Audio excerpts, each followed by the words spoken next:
উপদেষ্টা মহোদয় আপনি আলোচনা করেন নাই, আলোচনার নামে আইওয়াস করে প্রহসন করেছেন।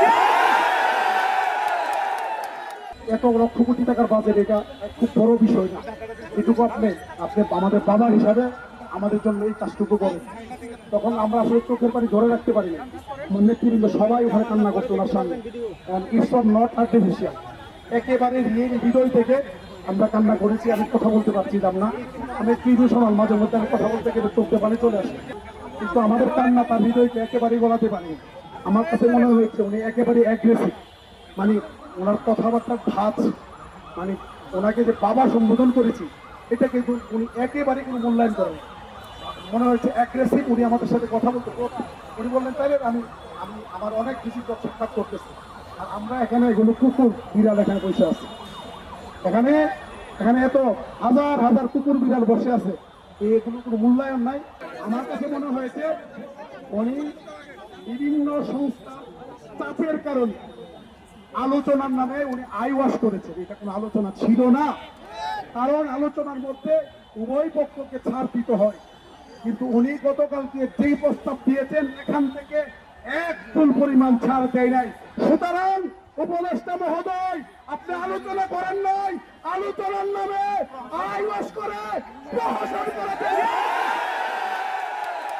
উনি আমাদের আগে উঠে চলে গেছেন, আমরা পরে নিরুপায় হয়ে আমরা ওখান থেকে বের হয়ে চলে আসছি। কারণ আমার উপদেষ্টা যখন আমাদের কথা, যেহেতু উনি শুনবেন না, কথা বলবেন না, তা আমাদের তো এখানে বসে থেকে লাভ নাই। আমরা পরে ওখান থেকে চলে আসছি। আসার পরে সকল মিডিয়ার সাংবাদিক ভাইয়েরা অপেক্ষায় ছিলেন। আমি ওখানে বিস্তারিত ব্রিফ করেছি, আলোচনা কি হয়েছে সব জানিয়েছি। আমি মূলত এখানে দাঁড়িয়েছি আমাদের সামনের যে কর্মসূচিগুলো এগুলো জানানোর জন্য আপনাদেরকে।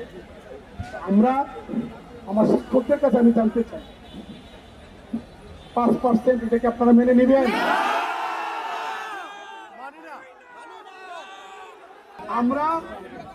আমরা কোনো সিদ্ধান্ত নিব না, জোট সিদ্ধান্ত নিবে না। এই সিদ্ধান্ত হাউস নিবে, আমার শিক্ষকরা নিবে, সিদ্ধান্ত হবে। আমরা কোনো সিদ্ধান্ত নিব না। রুদ্রে যেই শিক্ষক দাঁড়িয়ে আছে প্রত্যেকটা শিক্ষকের মতামতকে শ্রদ্ধার সাথে জোট নেতৃবৃন্দ গ্রহণ করবে ইনশাআল্লাহ।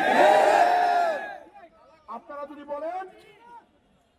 যদি বলেন 20% ছাড়া যাবেন না, 1500 টাকা মেডিকেল ভাতা ছাড়া যাবেন না, উৎসব ভাতা 75 ছাড়া যাবেন না, আমরা কথা দিলাম প্রয়োজনে শহীদ মিনার থেকে জাতীয়করণ প্রত্যাশী জোটের প্রত্যেকটা নেতৃবৃন্দের একটা লাশ যাবে।